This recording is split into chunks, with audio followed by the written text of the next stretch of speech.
let's get started. Good morning. My name is Duncan Harris. I'm the owner of Insurance Savings Group and the president of Bakersfield Business Partners. And welcome to another edition of our podcast. I've got Josh Lowrey here with me today. Josh, introduce yourself. Hi, I'm Josh Lowrey, owner of Tris Technology Solutions. Excited to be here today. Cool. So Bakersfield Business Partners, for those that don't know, is a weekly networking group. We meet weekly and we network and we help grow each other's businesses through referrals, but also through education and relationships. And we've started a podcast to highlight what I think is the best membership around. So we've got Josh here. So Josh, tell me about your company real quick and we'll kind of dive into what you do. Okay. Well, Tris Technology Solutions has been open almost 7 years. We do outsourced IT. We do your phone systems, your servers, your workstations, Wi-Fi access points, just about anything you need, what a computer guy would do, including all encompassing with technology, just about any security camera, time clock, anything that you would need to have a well-oiled technology running in 2021 is pretty much what we do. Yeah, awesome. So kind of almost anything technology related. You threw a lot out there, but you guys have kind of dealt with it, handle it, help your clients with it. Yeah, all our engineers have over 20 years experience, so it's we love technology. It's in our DNA. It's constantly changing, and we do what we love and prove ourselves every month to about 350 local businesses. That's awesome. So tell me about yourself personally. I mean, you have a family, you're obviously a business owner, but kind of maybe start back at the beginning, like how you got into computers or IT in the first place. Oh, okay. Well, my dad owned a construction company, so I grew up doing a lot of commercial buildings as well as residential, also roofing. And I didn't enjoy that, tearing off roofs, loading roofs. I know you had fun driving the trucks around. Come on. Yeah, I did have a lot of fun. The forklifts, the trucks, the hot kettle, the flamethrowers for doing patios. Right. I loved all that, yeah. But the danger factor... It's probably a good thing you're in IT then, right? Yeah. You might not still be alive had you remained in the... I'm a little bit of a risk taker. I try in the technology field, I do things people would be like, you can't do that. And then I do it and it works better. And they're like, how? And anyways, I'm like that in the construction field too. So yeah, it was just 7 uncles. All were self-employed. All us kids grew up and we all just wanted to do it. We ended up working for other people, school teachers, lawyers, our attorneys, as well as, my older cousins went out and opened their own company. The only one out of all the cousins. So you had me making millions of dollars. I worked for at least 3 different IT companies, one called PC Club, another one called Einstein. Those 2 aren't in business anymore. But basically, I generated millions of dollars for them. And then one day when I was working at... How old are you at this point when you're working at these places? Well, I started off at 17 at PC Club. Wow. So I was like the youngest guy to ever get hired there. So I mean, you've been doing this a long time. It's a passion of yours. It's not something you kind of fell into. I mean, yeah. Like it was the first thing was like Windows 98. Like I had a Russian hacker. I went to a chat room, shut off my computer through the internet. And you've been hooked ever since. And I was like, I want that power so bad. I need that power. And then I got him back and all his friends. And it was just on from that point. So we might have to censor this conversation. The FBI could be listening. Well, I'll help them out. There you go. That's how that works. So you just had a fascination with computers from an early age. You went to work for other people. You obviously had some talent. You're bringing in clients, revenue, like you said. Yeah. And what was the motivation then? Or what was the spark that caused you to start your own business? Spark was. Bad business partner, how that can go sometimes. Yep. And I went to work for a bigger oil field company and got treated like a number. People taking credit for my work. And I love what I do. So you can't take credit for what I do. That'll really make me upset. So the wife just, we sat down and she was like, I was like, I'm going to go work for this other IT company, outsource competitor of mine in town. And she's like, you're not going to make another person a millionaire. We're going to do it ourselves. And I was like, well, I'm a natural born leader. I always say, we should do this. As a team, let's do this. I don't like firing my team. And she's like, I'll fire whoever you want. And that's so. And the business partnership was formed right there. Boom, right then and there. There you go. She was HR from the start. And business was born, and 7 years later, and doing great. Yeah, still cranking. So when you got started, just you, I assume. Yeah. And like, what kind of clientele did you have? Who were you looking for? Well, like my ex-business partner asked, like, hey, what would you do if you went and opened a business? And I was like, I would do marketing. I would wrap my vehicle, like that Trailblazer I drive around town. Yeah. And I call every millionaire I know and say, Josh is available 24/7 now. So that's what I did. I called 5 millionaires in town. They're like, oh my gosh, I need this. I need that. I need this. So that's pretty much how it worked. And then I got my first big client, which I think was American Safety, and just snowballed from there. Just started getting a lot of the clients I had in the past from previous companies that went out of business, all the way up to now. It's, servicing 350 businesses throughout Kern County on top of 150 in California. So we're at about 500 businesses. That's great. And how many employees do you have working for you? So we have 7 employees right now. Well, 3 contractors, 4 employees. Right. Yeah. So most of my engineers, it's like Josh and his friends. We all worked multiple jobs together. Mm-hmm. So a lot of the guys that work for me are my personal friends over the last 20 years, and they're really good at IT at their engineer level, which is really nice. Yeah. So you mentioned a lot of things that you handle, right, in the technology field. You said computers, phones, and I can't remember everything you said, but is there anything that you don't do, or... there's things that I have a passion for all of it, and I'm starting to learn to be more niche based. Things in technology that I don't do. Let me think of that. It's not a trick question. Maybe you guys kind of handle. I don't do web everything. design. I refer it out. I have a great person to refer you for web design. I don't do we do programming, but we're not your typical, hey, I need a small app type person. We usually refer that out. But just about everything IT driven, we do. Like the heartbeat of any business. If you think of all this technology, how does the internet work? How does Wi-Fi? Like we have failover internet where businesses stay on 24/7. Right. That kind of stuff.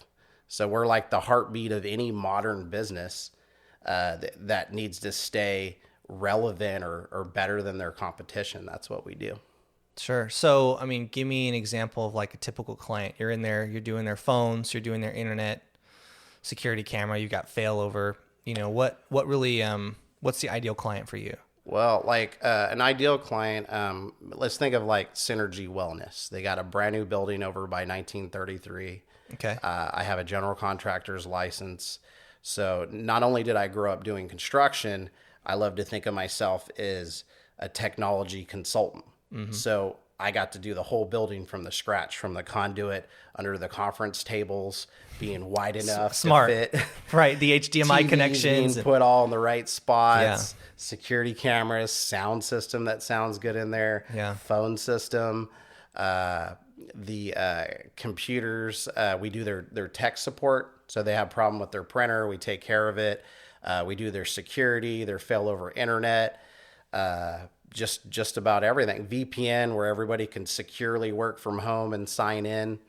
That's something we do. We pretty much just handle any problem that they have with their computer. They give us a call.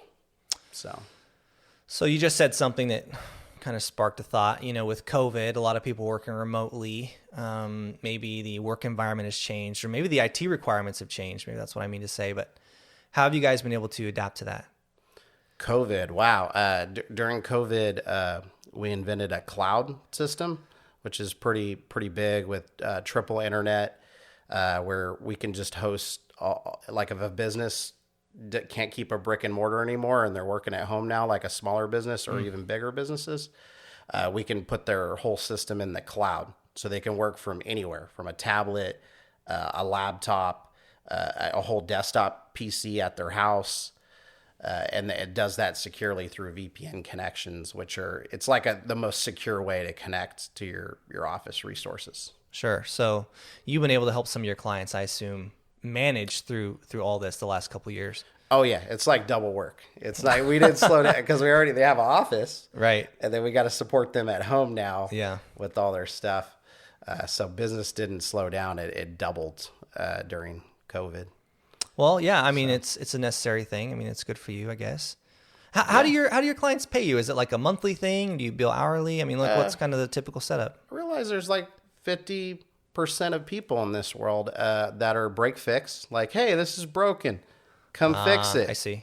Then the other 50% are their managed contracts.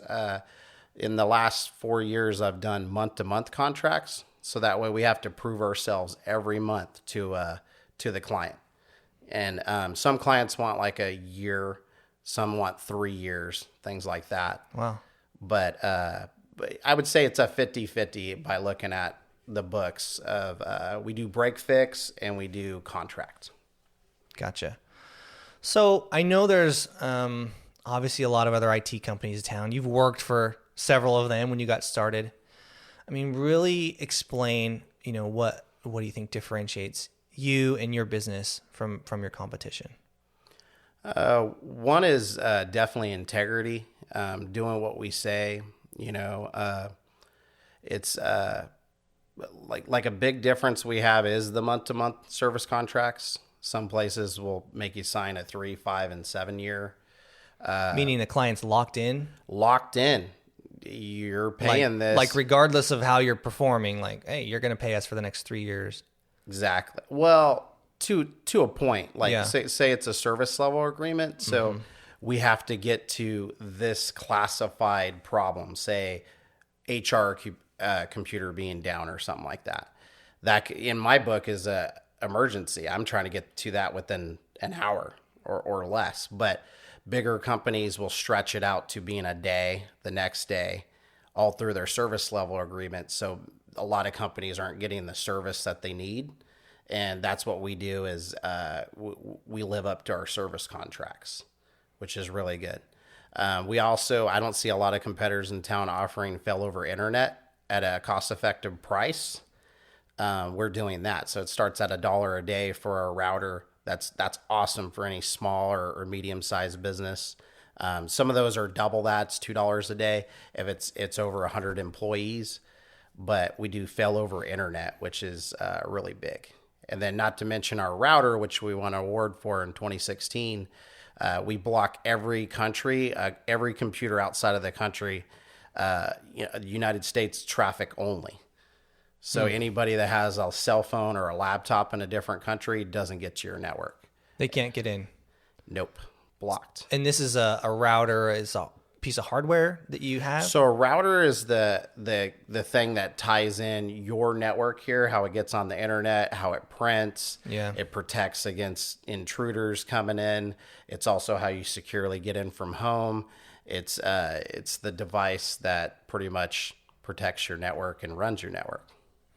So, I mean, it sounds like you're saying, just the difference between you and your competition. I hear this a lot, actually. I mean, you guys follow through. You do what you say you're going to do, and then sounds like you've kind of come up with a lot of innovative stuff, that makes your job better, easier, and is better for the client. And maybe your competition's not into that. They're selling, I don't know, just standard solutions that aren't tailored to their clients' needs. Yeah. Well, and a lot of our solutions, like we sell HP servers, 5-year warranties. We warranty those. I think that's mine. Okay. Yeah. So we sell HP servers with the 5-year warranty, and that's warranted by us, not HP. We stock these servers at our location. So if you have a problem, we swap out parts. We buy similar models so we can handle 5-year warranties. We also have Dell computers that we give 3-year warranties.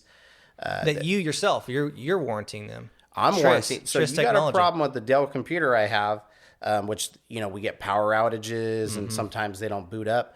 If it's in the warranty, I swap all the parts and I'm out within, on average, 4 hours. Yeah, that day. And boom, they're like, hey, you gave me a faster computer. Well, that's what the warranty's for. I'm not saying all my clients should go break their computers. I've sold them. Please don't. But I'm selling the tanks of technology that HP's made, Dell's made, and Lenovo.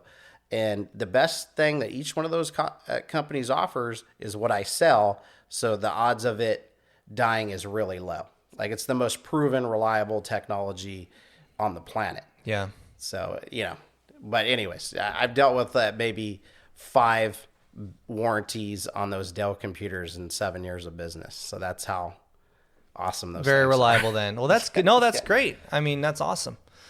So, there's, the business environment's constantly changing, but especially in technology, it seems like your computer's out of date after a year or something like that. So, what's going on in the IT field? Like, what are the major trends that are happening that are maybe affecting people? Well, in IT, a lot of things are changing with Wi-Fi technology. Everybody hears about like 5G, which is kind of like a buzzword right now. Mm-hmm. It takes a lot of infrastructure, cabling. This whole country's got to do a lot of labor to get us truly up to 5G to get the speed. They are putting in more towers to make that happen. So that's kind of a newer thing. Technology, the work from home is pretty cool. Yeah. I see there's like a Microsoft and Google battle a bit. A lot of younger kids are pushed on Google, and then you have people, typically ranging from 40 years up, they prefer the Microsoft products. Sure. And then a mix of all that. And there's a lot of cloud-based solutions now that are changing stuff. But what we do is we vet anything that's awesome technology-wise that we've read. We try it at our own office, and we don't use that on a client. So that way we try it, find out if it's really as awesome as it says, and then we end up just rolling it out for clients. And then by having 500 businesses to work on, maybe one of them want to try it. And then Right. if they try it, that's the thing is, all these different resources from all the other companies, so you can find the best thing that can work. Because not every piece of technology is the best solution for every client. A lot of my competitors think this one piece of technology is all we sell. We work at McDonald's. I just work here. Here's how you make a Big Mac. But at the end of the day, a customer needs specific technologies for especially their industries. Sure. So you have to be able to implement, and by having 500 businesses, you're also knowing 500 different types of infrastructures that are set up. So you have way more knowledge than your average computer guy that does the one big network. I know a guy that runs a big, oil company or a factory or a refinery. Typically we meet that guy and he only knows that system. Mm-hmm. He doesn't know how to adapt, how to upgrade, how to advance, or any of that kind of stuff. Interesting. So, what kind of advice would you give to someone who, let's say, is starting a company today and they want to do everything right in IT? Like, what kind of advice would you give to that person? Well, anybody starting a company, before you even think of IT, the things I've learned is you got to have yourself a good CPA, a good accountant. This is just general business advice here. A good lawyer. Right. And a good business coach. But I mean, look. And then you talk to Josh, and you will be successful. And this is what you need. Okay, right. So, but if you're going to set someone up, you're going to set up a brand new network or something, is there any advice, maybe like common pitfalls or mistakes that you see clients making, like tips that you could give them? I really wish I'm really specialized in helping new businesses start out. I really wish they could let me know a technology budget, but for the most part, starting off with our router for $1 a day, we sell $6 a month for our access point that goes up to 600 feet. So we're saying we give you the most secure router on the planet that makes it where you can work from home for $1 a day. We also give you Wi-Fi that goes up to 600 feet. Mm-hmm. So that people can't even get it on parts of the building, but now they're getting out in the parking lot with the kind of Wi-Fi we have. And then if they end up going with my phone system, 8x8 is what I'm a reseller for. That's $28 a month out the door. So that beats AT&T and Spectrum's prices. And they get virtual office where they can do live meetings through there. They can track employees where they're at, clock in, clock out, all out of the phone system, which it's a very high-end phone system that we sell. Wow. So they get that, and then they buy a bunch of Dell computers from us. They get a 3-year warranty, and they'll be set to go. That's it. And they're running on fast technology. All the computers I sell have solid state drives. So the biggest thing in technology that's happened is the solid state drive to a computer. People think, oh, I got to have the best processor or the best tons of RAM. You do need the right amount, but a solid state drive takes a computer from average 100 miles an hour up to 540. And the newer ones go up to 5,000 miles an hour, basically. So your computer will be a lot faster. So that's super important. Obviously, maybe the average business owner or consumers out there looking at Best Buy, they have no idea, and so that's something they could kind of consult you on. Definitely. And when they do it right and buy the right product, there's a lot less calls to us because it runs better. Sure. Whereas if you go to Walmart and buy it and you're like, the printer don't work. Yeah. Good luck. The computer barely works. Yes. Right. Yeah, that kind of deal. That's great. So, tell me what's the best part about your job? Obviously you run a company, but it sounds like you're still out in the field quite a bit. Yeah, the best part about my job is no 2 days are the same. And being an entrepreneur, I get to meet new people every day. Like, I'm really OCD about meeting a new person. Yeah. Like, bad. Like, literally, I'll be at Denny's. Hey, how's it going? To someone else. And I love meeting new people. It's kind of the way I was brought up. So the other thing I sense from you is that this IT world is like a big game or problem for you to solve. I feel like if you were doing the same thing every day, you'd be bored. You would just be out of it. But like every day is a new challenge for you. Every client has a little bit different situation, unique needs. I mean, that's the sense I get is like you're actually very creative in that your approach is like, how can I do this like in the exact perfect way for this client? I mean, yeah, it's like I don't see you offering how do I get 100 points on this? Yeah. How do I nail this for the client? Yeah. And it's a different situation each time. That's what I love. Yeah. Oh, that's really cool. Now you nailed it on the head right there. All right. Well, yeah, look, I mean, we've known each other, I don't know, a couple of years. So I obviously see the passion that you have for your business, but also just for technology. I think that would separate you. I think a lot of people maybe are more money driven. Man, I just see you as like a little kid out there. You're tinkering and playing with your toys most days. And then you provide a value that grows a business. Yeah. And they're growing and they're making tons of money and you're just high-fiving all the way. Yeah, it's fun. That's the dream right there. It's not about becoming the richest IT guy in town. It's about becoming like friends with everybody and growing their businesses. That's the big deal. That's really cool, man.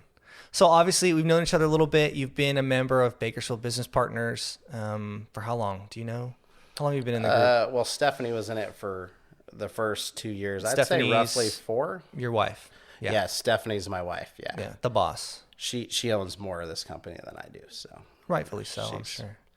She will fire. It sounds like I think she might fire me if I don't pick it up. It sounds like it was her idea to start the company. 100% her idea. She came up with the logo, the name. You just work on for Technology Resources Information Specialist. Yeah, you just work on computers. I just high five people, set up phone systems and computers. But I mainly work for Stephanie. That's the deal. That's funny. So you've been a member of the group for a while, and tell me how the group helps your business. Oh, BNI is definitely one of the most effective marketing. I tried a lot of different things in town. Mm-hmm. I won't specifically name them, but BNI accounts for I'd say 20% of my business revenue throughout the year. Wow, that's big. And I've learned to have more structured speaking through it, which is really good. Learning how to do 60 seconds, like being able to talk about your business in under 60 or 30 seconds to someone is a huge value. Sure. Because you can stay interesting and that you learn a lot of education throughout BNI, which is the main reason I'm there, as well as the the referring of each other. You know, you think of, you know, I have a company that needs insurance, or I need a company that needs a website, or anything like that. You have a business professional that you meet with every week, and you know them really well, and you know what they could do. Right. So that's what's really good about the group. Yeah, no, I agree. It's such a great group of people. We have, I think, excellent members. Everyone seems to be a decision maker, a business owner, and just very educational. And then you get to become more of a resource for your clients. So, well, what anything, did I miss anything, you know, before we wrap up? No, I think that was pretty solid. Yeah. So, all right, guys, look, if you're struggling with your technology, if you've been buying all your computers at Best Buy, you know, maybe rethink your strategy a little bit. I know we're all busy and we don't want to hassle with our computers when they're down. It's so frustrating, you know? So give Josh a call. If you're interested in attending our group, we meet every Tuesday morning at 7:30. We're a group of about 25, like I said, business owners, decision makers, and mostly small businesses. And we pass referrals to each other. And then every week we educate each other on our businesses, and we grow those relationships. So thanks for listening. Josh, thanks for being here with us today. Really appreciate your time. Thanks for doing this, Duncan. Appreciate it. And we'll close this out, and we'll see you next time.